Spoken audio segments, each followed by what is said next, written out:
Okay, the next piece of writing we're looking at is the formal letter or email. Formal letter or email.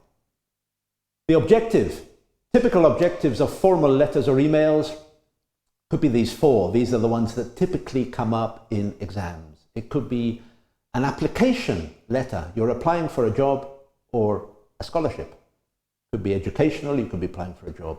It could be a letter of complaint. Okay, a letter of complaint. It could be a formal letter requesting information. Or it could be a letter by which you make suggestions. So these four are the typical ones that come up in exams. The one we have here as an example would be a letter of complaint. This is very typical. This is a holiday which you booked, which included certain things. It included the return flight, the hotel, transfers. The pandemic happened.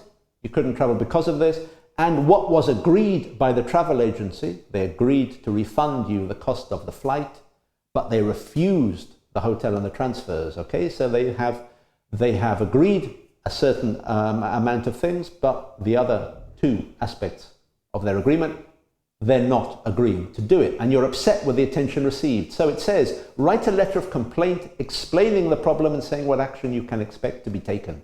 So again, this is underlined. You have to explain, of course, exactly what the problem is and say what you expect them to do. So you have to say what you want to happen. Okay.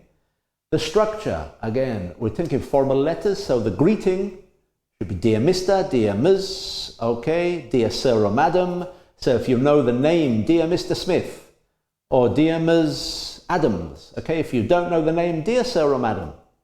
Then you have the opening paragraph where immediately you state the reason for writing. Okay, the opening paragraph is straight in. I'm writing to complain about.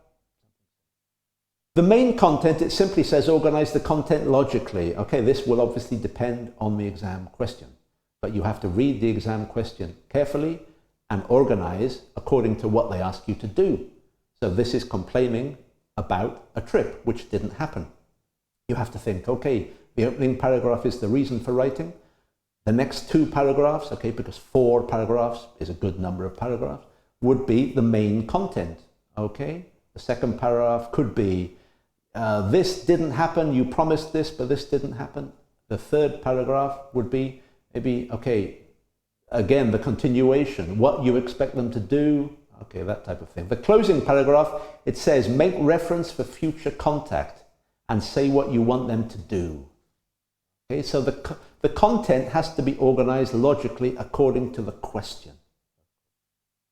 The final greeting, again, this is like a formula, yours sincerely, yours faithfully. All right.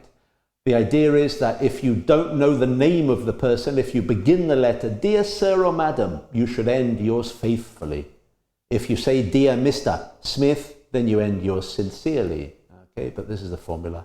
And then you sign off. So the little greetings and the final greetings are important. The style, okay, remember this is formal, so they do expect a more complex sentence structure, not just simple sentences, but complex sentences. Think relative clauses, something like that, okay? So use more complex sentence structure. Of course, be careful with vocabulary, no informal vocabulary, avoid colloquial expressions, avoid slang. Slang is very, very, very informal language. Avoid that, okay?